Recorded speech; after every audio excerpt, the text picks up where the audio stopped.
Thanks for joining us for this episode of Coffee with Closers, where business leaders share insights on how to build businesses from the ground up and best practices for innovating in their industry.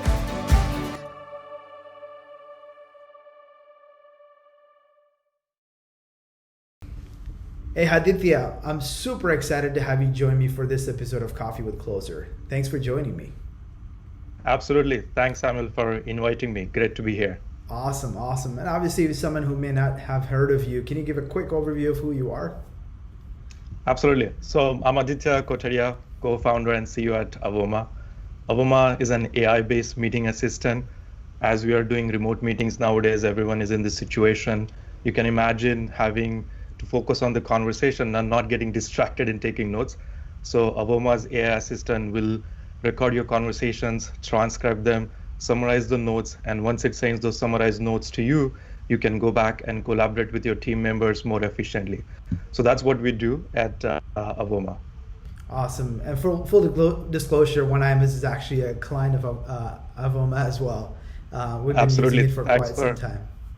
Thanks for the business. Really appreciate it. Most certainly. So obviously you've been an entrepreneur for a very, very long time. And AVOMA is not your first rodeo. You've had a couple of different iterations of different softwares and exits. So everyone has an amazing story of how they became an entrepreneur. Can you share a little bit about your journey of becoming an entrepreneur? It was a long time in the making. I had multiple stints at becoming an entrepreneur. But if I want to go back and remember my childhood, I would definitely say I always wanted to be an entrepreneur. And I think even if I go back, every time I used to drive and see these manufacturing plants or tall office buildings, I always used to get fascinated by those and used to think what people do there, what do they think create from something from scratch. And at some point, I want to start something like that. Unfortunately, I did not land up into the manufacturing kind of entrepreneurship. Nowadays, I landed into a software, and as long as you have one laptop, your brain, and some creative ideas, you have your startup. So in the end, that's kind of the journey started, but always wanted to be an entrepreneur and tried multiple attempts. I think the first company that I had started, this was back in, I believe, 2010. And we wanted to start a company in the social kind of, at that time, Twitter and Facebook was really popular. So we had this company where it was helping e-commerce retailers to do social marketing, social customer support at scale using our platform. So we were into that. It was called Shopalize. We ran it, we bootstrapped it for a few years. And so that was my first company. We started it. We had a good kind of outcome. A large enterprise company in customer support space ended up acquiring our company for the technology that we had built. I stayed there for the last few years in the product management leadership role.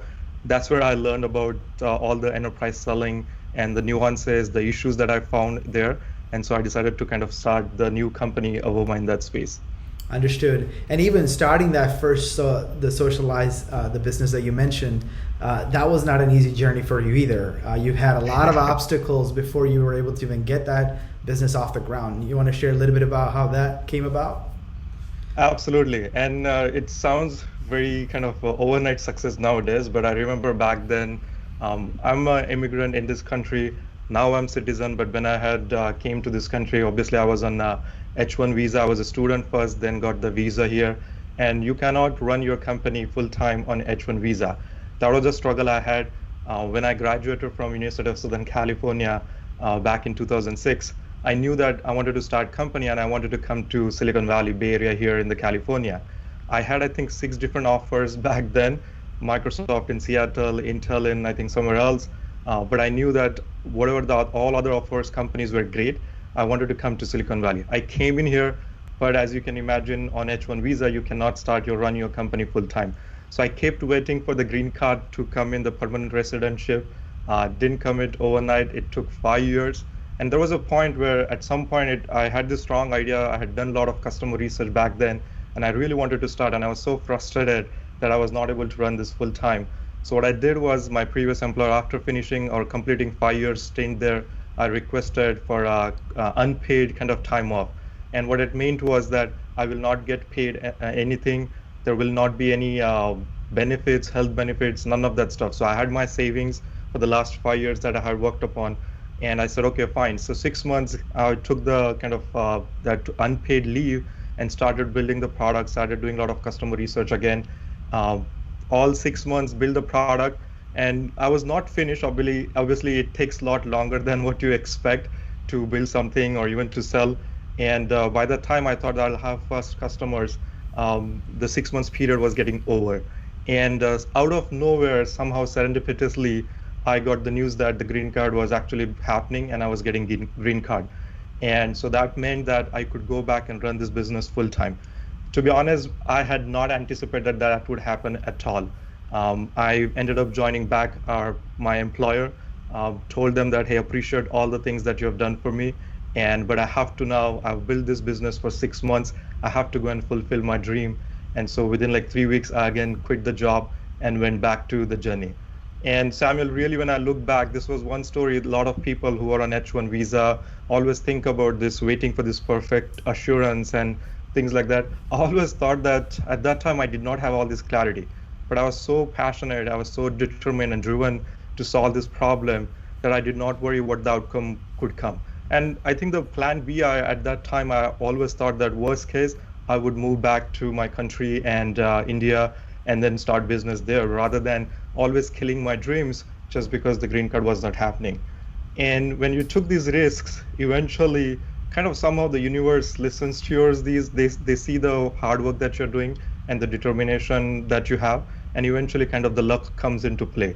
And once the luck is there with your side, and as long as you're continuously working hard, eventually you can see somehow the success kind of ends up happening. So that was a pivotal moment in that Shopify's journey. Then things were not as bad. Once I was full-time, I was able to recruit a co-founder. Then we started building the team, started selling to a lot of businesses.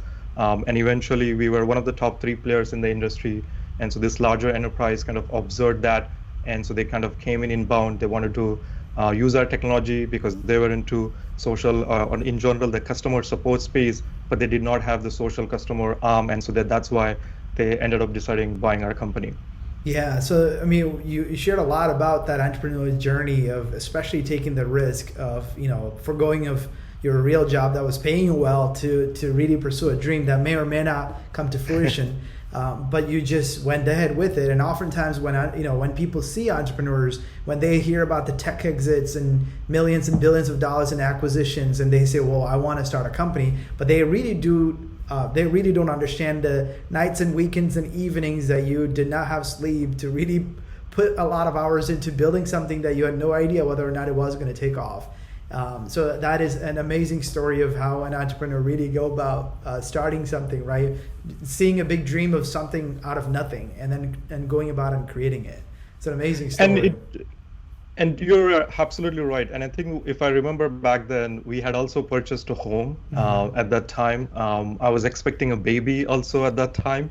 So it was like all the other signals were telling me that don't do this. You're stupid to do this and quitting your job and with all these things that are on your plate. But at the same time, I knew that I believed in myself that worst case, the failure outcome was not as bad. I think what we end up overthinking, overanalyzing these things. And I realized that even if I fail, even things don't work out, I believe in my capabilities, I believe in my hard work, something will still kind of work out. It's fine, it's few years of things may not have worked out as much, or I might not make as much money, but that was not the main point anyways. It was the kind of the passion or drive to solve that problem was so high at that point. And it was also to proving yourself that you see all these success stories and you always wonder what they must have done, what was their journey look like, and why you cannot do something like that. And that was something I was really passionate and driven about, to prove myself that I also can do something like this. And I kept pushing for that. And I think that perspective is very critical, because not money being not the first priority or the focus, but trying to solve that problem, which ultimately money will come when you are trying to solve a real world problem, which I think was the outcome that you ended up having, because you were able to ultimately exit that company to go on to pursue this. What is today your compelling reason? Obviously, what's actually driving you today? One of the things I realized my personality is that I have this habit of questioning status quo and really observing different problems in the world. And the observation is one thing I really focus on. And it's more about complaining these things, but really identify different inefficiencies in different things, different processes around that happens in personal life, your professional life. And I constantly observe these things and I come up with some creative ways to solve these problems. Not necessarily every problem is where you want to go and build company, but it's just the habit of making life better for other people around you and not believing in the status quo as it is because somebody had built something and you keep believing that this is how it used to be and I'm going to live with this. That keeps me motivating. Keep observing problems, come up with great solutions, and see that solution actually improves someone's life, whatever by a few percentage here and there. And every day I discuss lots of ideas with my family, with my friends, and that I think that gives me energy. That keeps me motivated. Awesome. And obviously you've had, a successful career in the corporate world. You exited a tech company. Now you're starting and obviously successfully having really well-known customers on it and integrated with platforms like HubSpot. So there's so much you've accomplished in such a short time with your career. What is the most things you're most proud of? If I look back my journey, it's kind of 16 plus years now in the professional corporate world doing a lot of different things. The first natural thought could be that successfully selling my previous company could be the most proud accomplishment that I could have.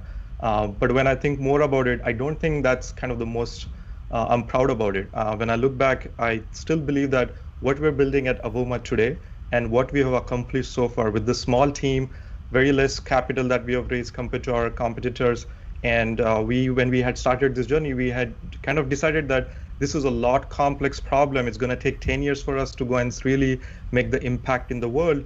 Are we willing to do that? And looking backwards, at that time, things were very daunting. We didn't have a lot of clarity. There were so many uncertain situations. But looking back with the small resources, what we have accomplished, it was not an overnight success. It was step by step.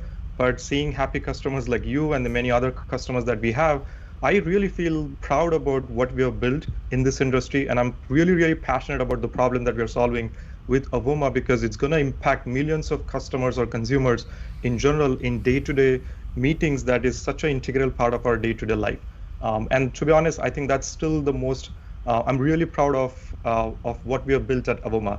There was not a single day where I regretted that decision to starting this company. And every day I wake up, there are problems, don't get me wrong.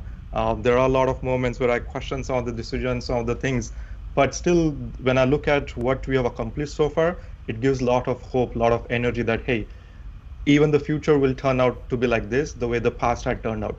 And so that's how I think about what I'm really proud about right now. So as part of that building of this company, what is one of the biggest lessons you learned in the process of building this company? Oh man, I think a lot of the times when I started this journey as well, obviously Valley is full of advisors, you talk to a lot of people, everyone has their own point of view that do this, do that. And this one thing, if you do, things will work out. So I started believing that there is no one silver bullet that's going to solve your problem. Let it be finding a co-founder, building a team. We are a startup, nobody knows us. Hiring talent here in the Valley, with all these great companies paying crazy amount of money, salaries to these guys, it was extremely hard. Every single time I realized that there's no one silver bullet, one hack is going to solve my problem. And I needed to be focused on the long-term vision and continue to shoot all those hundreds of thousands of lead bullets. That's how you're going to build business. So one lesson I learned from this is do not try to optimize for these. One thing, if you do this, it's going to work out. Mm-hmm. Stay patient. Continue to have a vision on your long-term goal, that the North Star that you have, and just keep working. There are a lot of playbooks. People ask me, what's your go-to-market strategy? What is that one thing that's going to skyrocket your growth? There is no one thing. If I knew that thing, it would have been overnight success already. Mm-hmm. It's doing these multiple things step by step, one after one other. That's how you build a company. And that's my number one lesson. I constantly believe if people try to come me and try to suggest me, I take that feedback.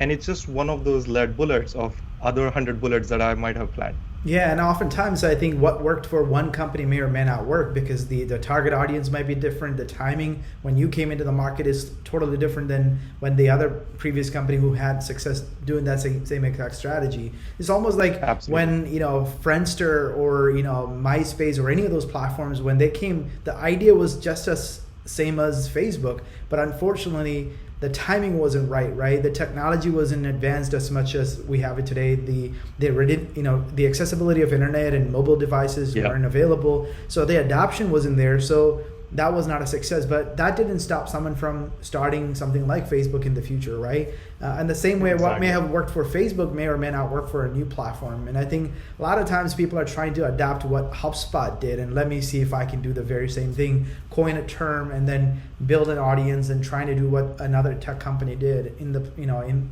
trying to hope to replicate that very same success. And it may or may not really work. And it also comes down to the kind of the personality of the founder, because oftentimes the founder has a vision of how they want to grow the company. And especially if you're not taking external capital, you may not have the same type of pressure from the external funders to say, hey, I want to see 10x growth every year, whatever the case might be, right? And then the founder is going to decide on that growth. So speaking of which, obviously you've had a lot of people giving you advice, and you've probably read hundreds and hundreds of books. Who would you say had the biggest impact on you as a leader and as a founder? It's going to come across probably a little controversial. You're based out of Chicago. I really admire Jason Fried from Basecamp, and I think he has the most impact in terms of how I think about building business. It's very ironic that they are very opponent of venture capital raised businesses, and they promote bootstrapping and self-funding businesses and focusing on customers. But even though we are building a venture-backed business, I think a lot of the principles and fundamentals of business are always kind of forgotten. And I really like how Jason Fried thinks about building Basecamp as you really need to care about your customers, your employees, and it's not about growth for the sake of growth and trying to build a crazy culture company. And so those are the lot of things. He writes great stuff, and I'm very inspired with his writing. And a lot of those things I've started realizing that actually I'm more gravitated to his philosophies, his advice in terms of how I want to build my company, and in terms of remote work, in terms of not really expecting people to work on weekends and crazy hours. All those things I do think about, especially when you're thinking about running this long 10 years problem and thinking about as a marathon and not as a sprint, you have a completely different perspective. Culture is extremely important for us. Like day one, when I even remember when I was kind of talking with different co-founders that who would be willing to join this journey with me. One of the first things we talked about was culture. In our first conversation, we were having a coffee, all three of us, and we were talking like what each one of us believed as a culture. And that definitely, and in the last 3 years, I don't remember we ever had a fight or anything or any disagreement, because we were mature. We knew that we are in this for a greater good, not for individuals' kind of perspective or personal gains or something like that. And so that's how I think I still really admire how Jason Fried executes a lot of the things at Basecamp. And I would say he's kind of my role model in some way. Yeah, and I think it was the book was called Rework. I remember reading that a while back as well. I think, yes, definitely his philosophy, and like you said, the remote work, which I think we need to get into, especially when we talk about how AVOMA helps, especially people who are doing on the sales and customer service side, how they leverage technology like that to improve their overall service of the customer, as well as how to improve the internal team that works on serving the customer as well. I think I couldn't agree with you more in terms of that whole philosophy, because we at OneIMAS, we serve a lot of tech clients, and we know the companies that are funded companies, which is always under pressure and always comparing to last month performance, and why the lead volume dropped, and why the close ratio dropped, and why aren't we on track to hit the revenue target for this month, but completely ignoring the outside things that might be impacting the business. Maybe seasonality, there's another competitor in the marketplace, there's other priorities that might be taking over that market, right? Especially with the changes like what we are just observing with the COVID and all those things. Companies are having to pivot and almost change the go-to-market strategy on a moment notice. And I think a lot of times, I think I'm not opposed to taking external capital, but I think when you have too much at stake, then your vision is almost being tweaked a lot, because you're on a roll to just try to find a way to make money,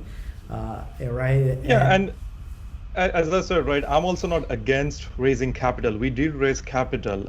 I don't completely follow just, let's say, Jason Fried's advice on every single thing, but the fundamental point, how you want to run business, should not be forgotten. Even if you raise capital, even if you have kind of the high growth ambition, I'm not against that. It's just that you should not miss the fundamentals of taking care of employees, making sure you're growing healthily rather than kind of out of bound, and then kind of things just fall through cracks. And so that's kind of how I try to. He has a concept of not.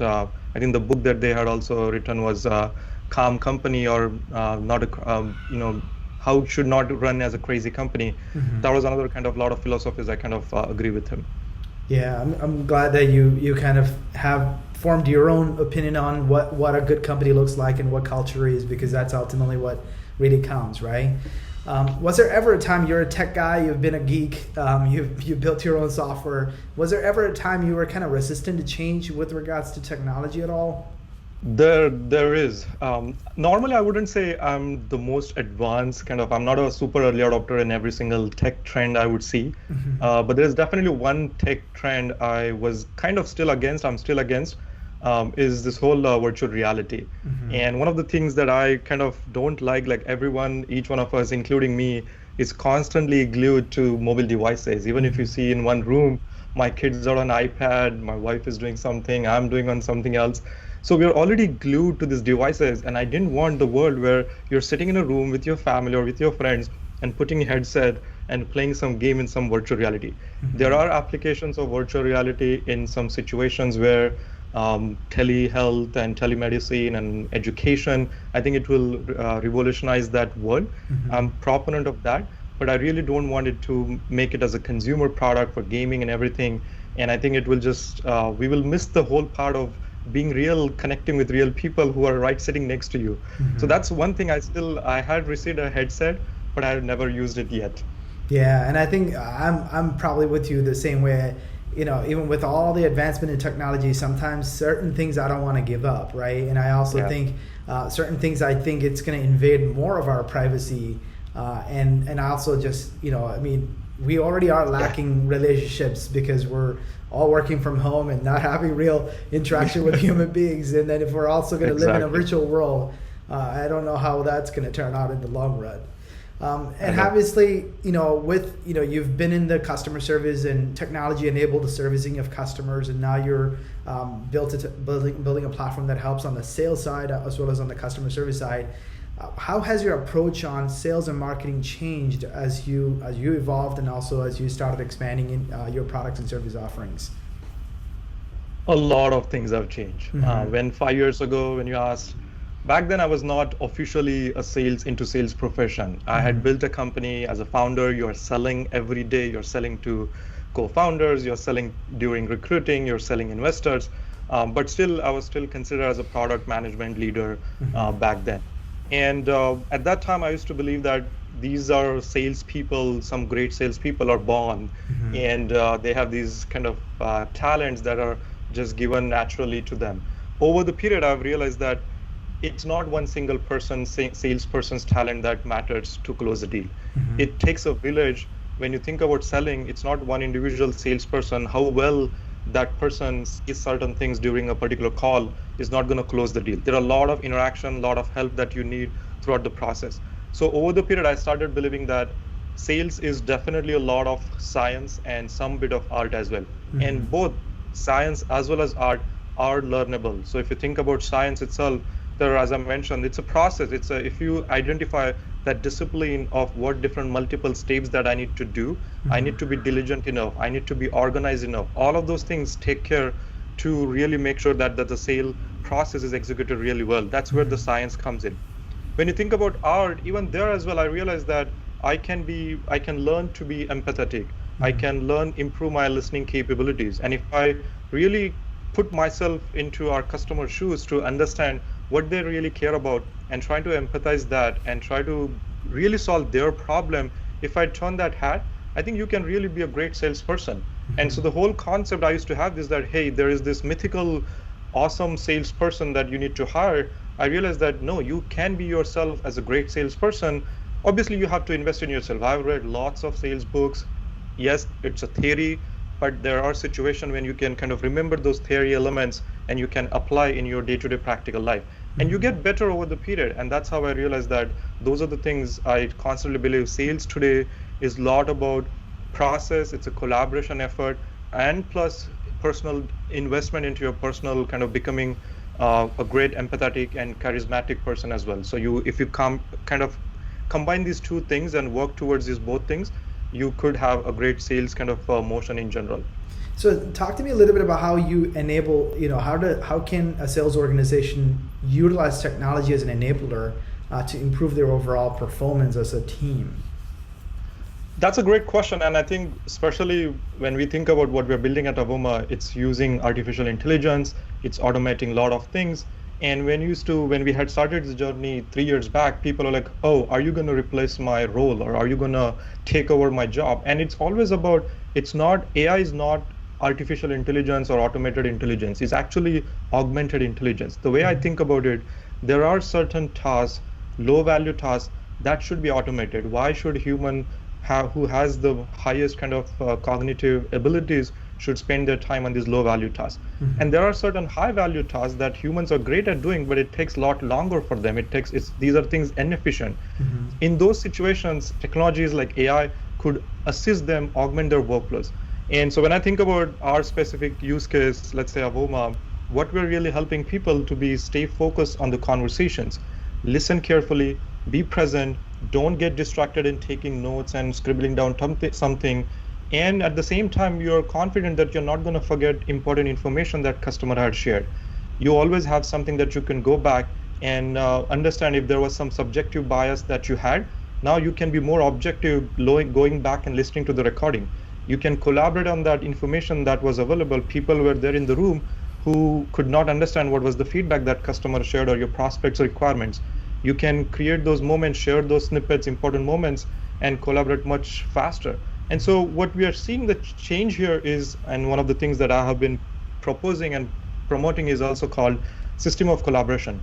When you think about, Samuel, the way historically we had this system of records, which was basically all the CRM systems, where all the expectation was that, hey, we need to store data somewhere, what's happening with our customers, their contact information, all of that stuff. Then the layer of came in that system of engagement, because now people were engaging through email and calling, and it was all over the place. So a lot of systems came in, like technologies came in that tried helping people around the engagement itself when I'm chatting with a prospect or customer.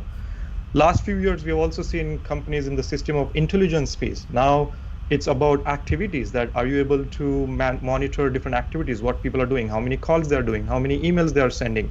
Now you're monitoring that, and as long as you're focusing on these leading indicators, now you know that, hey, eventually the lagging indicators will work. What I've realized, while these enhancements, evolution had happened, I still felt today brands are people are raising capital, they're able to bring brand very quickly. You throw these billboards, sponsor different conferences, you have your brand established. There is also a lot of products are being copied left and right. Every week we see new competitors joining AVOMA, copying our functionality. So I see that too. And but so that's not something that we can win our customers based on. Then I realized that what's important is your agility as a team, as a company, throughout the entire life cycle, both product and engineering teams when they're building the product, and the go-to-market team, both our sales team, our customer success team, all of these teams are in sync, solving one specific problem. That's when you get the competitive edge of agility. And to do that, you need to make sure there are no walls between these teams. There is a different project management system for engineering people. There is a different project management system for sales people. And today, that's how most of the SaaS organizations or technology organizations are kind of operating. And my hypothesis back then was that all these collaborating actions should come together in much more seamless way. That's how the information would be passed instantly. People should not be chasing each other to get the information. It should be right there. If I need it, I should be able to go and find specific information without having to chase different people. And I think that's how, in my opinion, technology will continue to assist sales and customer success organization along with the product and engineering people as well, where instead of them building product in vacuum, they have direct connections with the customer facing teams. And that's how the companies will win. Yeah, and I think the standardizing of it as well, right? Because if you have system and process and technology that enables you to kind of have a standardized way of conducting sales calls, conducting customer service calls, and then being able to grab questions and conversations that are happening, basically to identify what are the common objections, what are the common problems or product feature requests, things of that nature. So all of a sudden, the information isn't just going to one person's ear and that's Exactly. where it ends. You have a way of gathering all of it in one place and say, how do we act on it and to improve our sales conversations, or how do we act on it to improve our product at the end of the day, right? Would you see? Exactly. And would you say that that's where AI and technology like AVOMA would be of use in terms of helping organizations to do a better job? And that's 100% right. The way you explained that, that's what I call that. Now things are becoming more objective. Things are becoming more data driven. There are no more opinions that I think the call went well. Now you know exactly, I can go and pinpoint. I don't have to also spend 40 minutes listening to that call to figure out was the rep's feedback was accurate or not. With the help of AI, you're able to listen to the same recordings much faster, get these insights for data-driven decisions. And not necessarily only it's helping these conversations that are being analyzed is not just helping sales and customer success organizations only. It's also helping, as I mentioned, product teams. When I was at my previous company, the reason I started this company, Samuel, if I go back, because my previous company had acquired my first startup, the CEO had this impression that, look, this guy knows startups. Any new initiative that he would have in his mind, he would pull me in. He would say, Aditya, go and build something here. And he would give me just one line statement. And I have to go and build the minimal viable product, go and even sell that vision to our kind of early customers and build that product in 3 months, 4 months, deploy the first versions. So when I look back, I was doing a selling job, I was doing customer success job, then I was doing kind of product management job.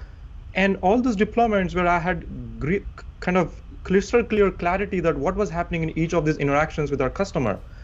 After every product, we used to do few deployments, I would hand it over to our go-to-market team, and then I would go back to my product management role. And then I would stop learning from my customers.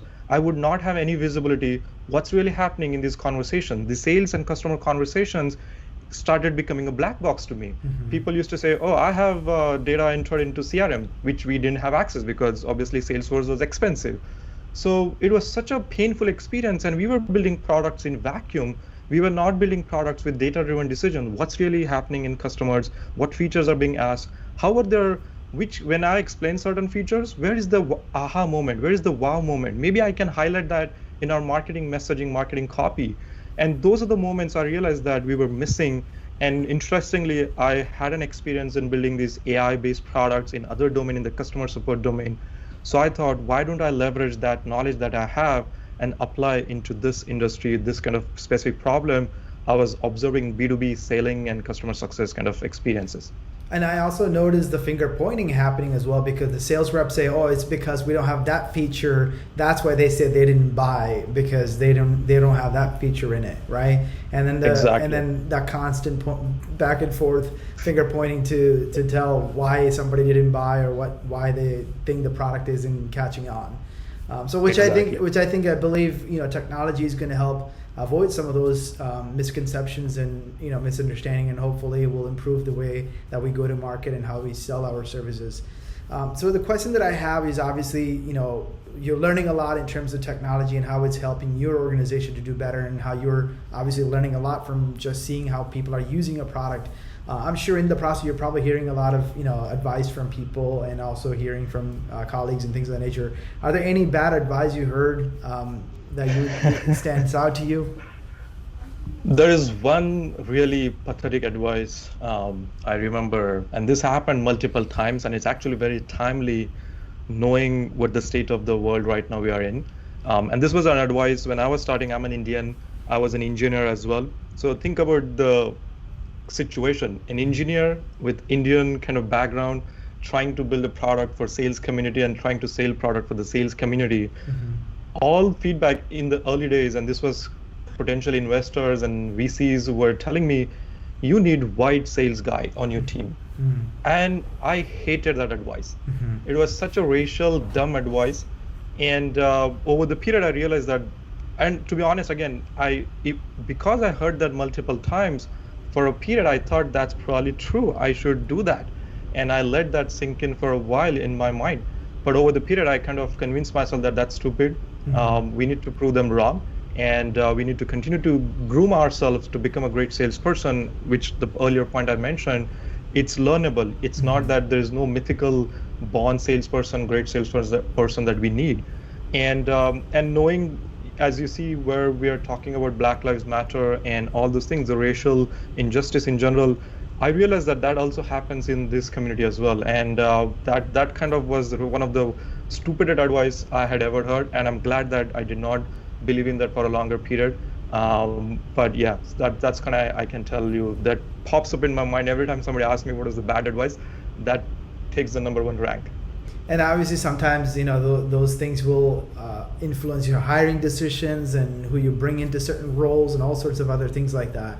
And then hopefully AI and technology can prove that it isn't really the case, right? And it's usually, exactly, like you said, following a process, understanding what goes into it, and then methodically executing it flawlessly, right? And then using technology to figure out, where is my gap? Is it a conversation issue? Is it a quality discussion issue, or am I not doing a good job in discovery? What is the gap that I need to address so I can improve my outcome, as opposed to just saying, hey, it's because of who I am, and then coming to some random conclusion why one person can't do their job right.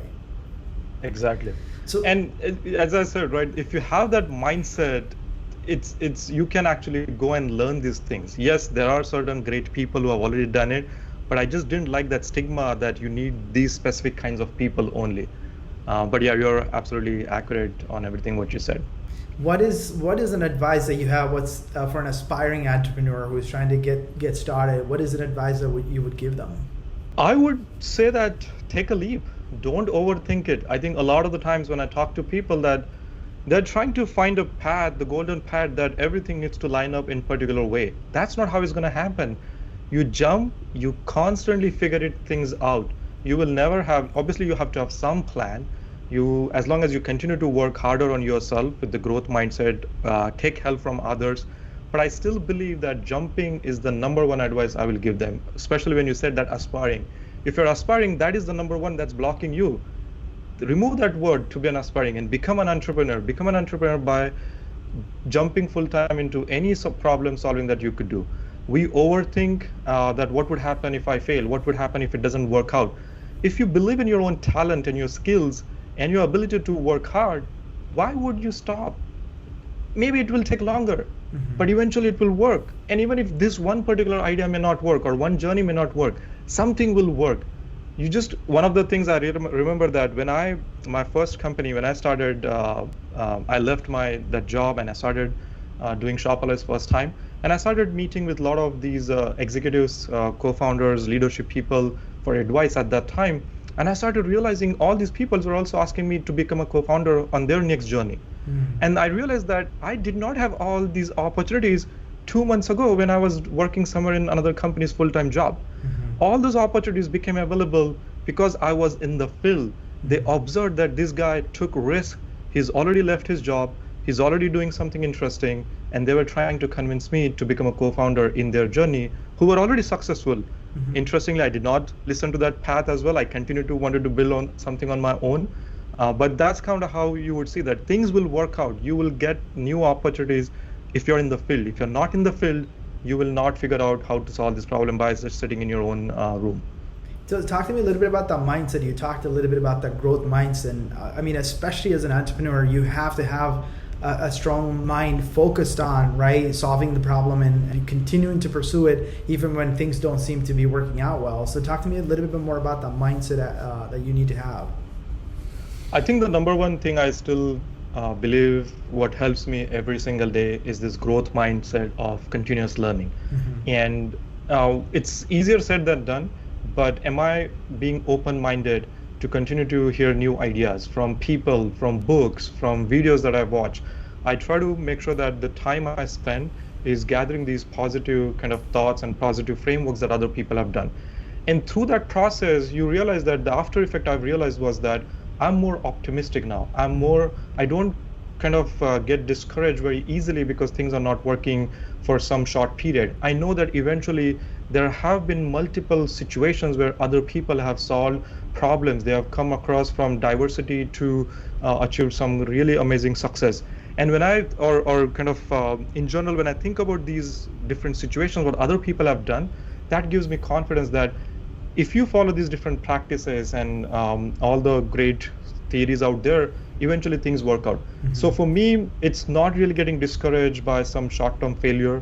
It's constantly focusing on the long-term belief that you have and invest in yourself over the period. I look at it, very rarely any negative or bad news kind of discourages me. Mm-hmm. My tranquility does not get kind of disturbed as easily. Mm-hmm. And I realize that that's because I'm just become more optimistic and more positive minded. Yeah, and so basically what you're saying is almost trainable. It's not like people that weren't just born optimistic, and it's not just an entrepreneurial skill. You can train yourself to think positive and see the opportunity behind something that went wrong, right? Hey, a product didn't work Absolutely. out, or a feature was a failure, but hey, how do I learn from it and apply something positive, right? Either to make something good out of it or not make that same mistake again. So essentially what you're saying is it is trainable. I 100% believe. I 100% believe. As long as one of the other things I just want to make sure that I always try to keep in mind is to stay humble. Mm-hmm. You do not want the success to go in your head. Do not be that jerk. Do not be that arrogant that I know it all. And that was the first thing I mentioned, that you need to be open-minded. Once you're open-minded, even if, look, I did have success. I know a lot of theories about how the SaaS companies are built. I've done it in the past. And there are still a lot of the times I go and seek advice from people because there are different nuances, different situations. Mm-hmm. So I cannot continue to believe that I know it all. And that continuous mindset of growing and learning from others and maybe talking to people, reading books, that's what I really want to make sure that people do not get into their head. Yeah, a show that I really enjoy is called Profit. I'm not sure if you heard of Marcus Lemonis. Yes, I saw that. And I watch that. Sometimes I see him giving advice to entrepreneurs. I mean, they've had the same business for like 10 years, 15 years, and they have failed multiple times because the reason why they called Marcus into their business is because they're failing. But then when he given advice, they just hard-headed and don't want to take that feedback. And then they feel like they know what they're doing. Don't you this guy has built multiple businesses. He's got so much experience. Learn from his advice, right? As opposed to feeling like you know what you're doing, right? Because I think one of the things that entrepreneurs do lack is that humility to say, hey, maybe I don't know it all, that I should listen to other people because they might have a word or two that they give me that I can take up on it and run with it. That might take me to a next level that I wasn't able to reach without that advice. And Samuel, there's one interesting thought I just thought about, where one thing I always do in my personal life or my professional life, treat every single thing as an experiment. Mm-hmm. Whatever decisions I take, I know that when you think about label it as an experiment, suddenly the pressure kind of wears off. Mm-hmm. Now I'm not too worried about what if it fails. Yes, experiments are meant to be failed or they're meant to be succeeded. So you will see different results. It's okay. Mm-hmm. And when you label it as an experiment, you have a very different analytical point of view. You have a very different perspective to, you know what, I'm going to try this path. I'm going to go this journey. Maybe it will work. Maybe it won't. Mm-hmm. Who knows? What it takes if you try it, as long as it's not super detrimental and something kind of you cannot recover from that situation, mm-hmm. you can figure out, or maybe break it down into smaller experiments.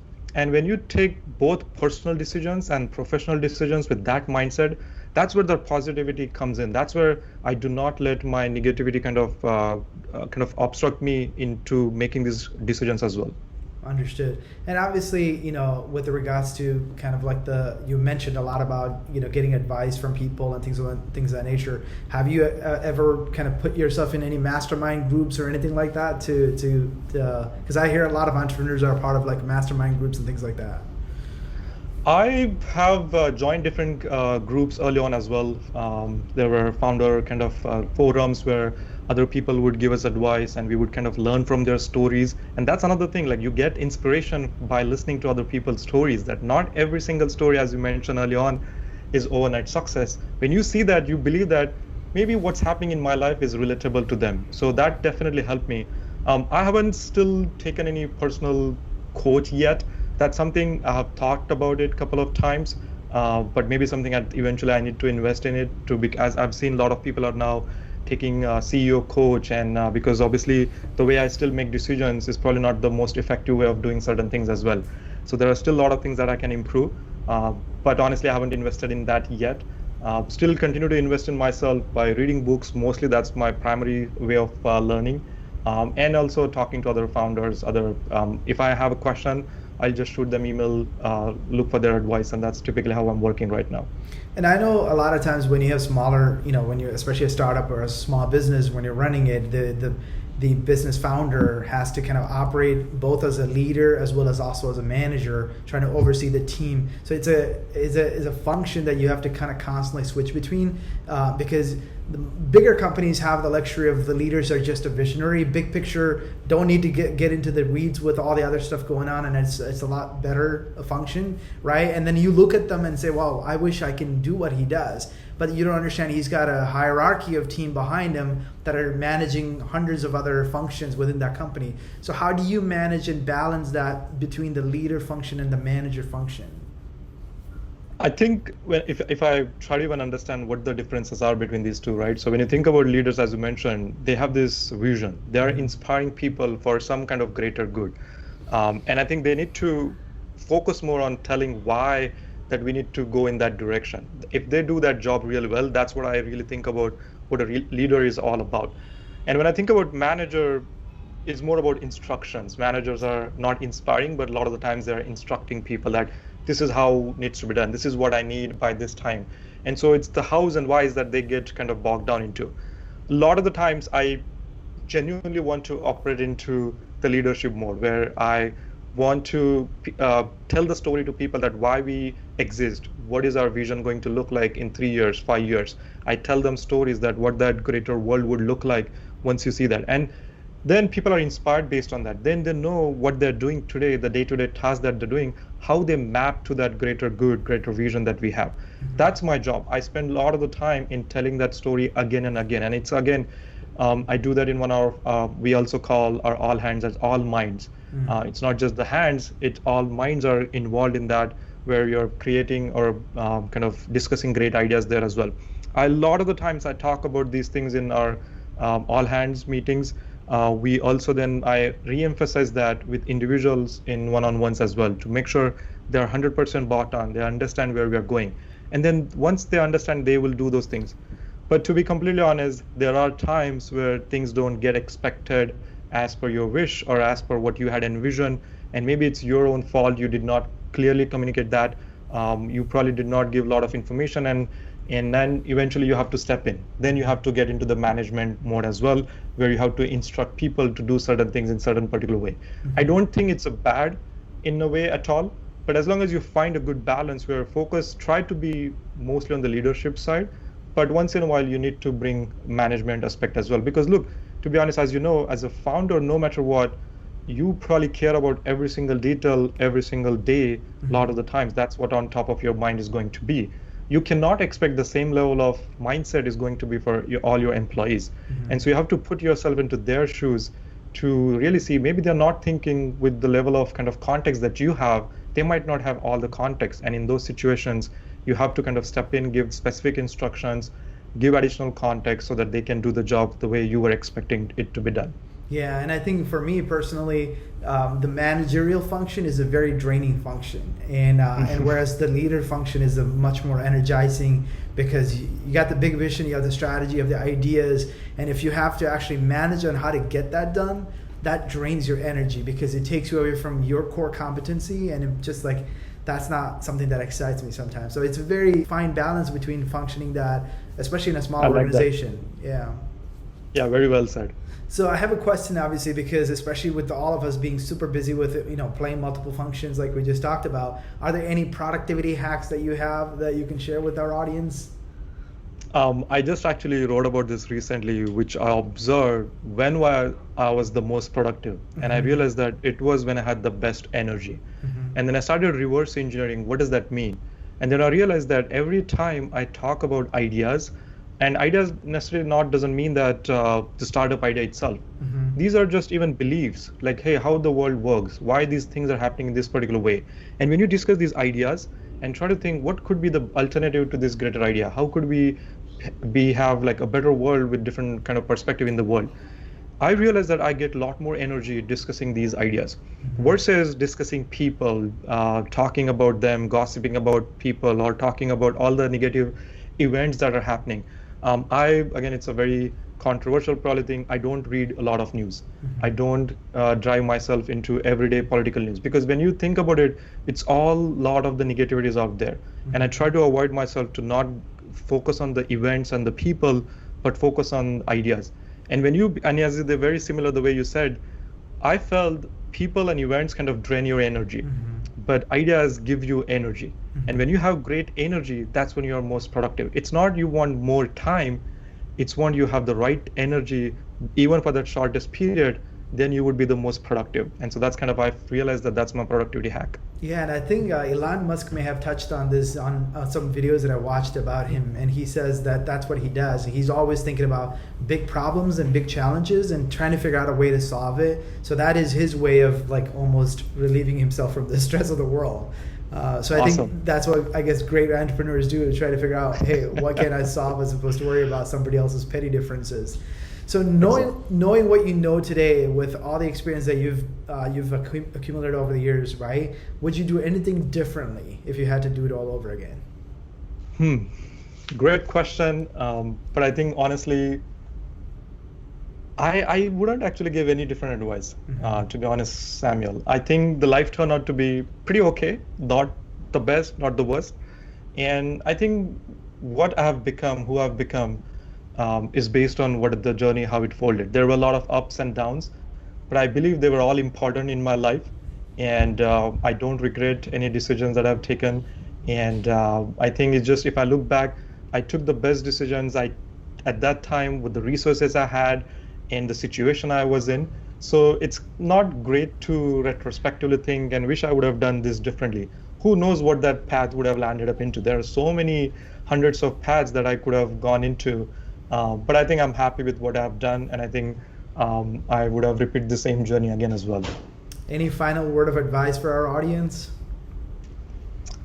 There are a couple of short kind of proverbs or verbs that I really live up to my life. One is that stay hungry, stay foolish. This was said by Steve Jobs. And I really like that, because that's what the feedback that I given early on was that, hey, I like this kind of curiosity mindset and questioning the status quo. Even somebody says that don't get satisfied too quickly. Question these things and see how this world can be better on every single thing. I really like that kind of curiosity perspective to be always on. And also another thing, I also believe that if there's no pressure, there's no diamond. So you got to work hard. You cannot expect, once in a while you see some people get really lucky. Those are outliers. Don't read those stories. Continue to work hard, continue to have a right mindset, and invest in yourself, and that's how you will see the success eventually.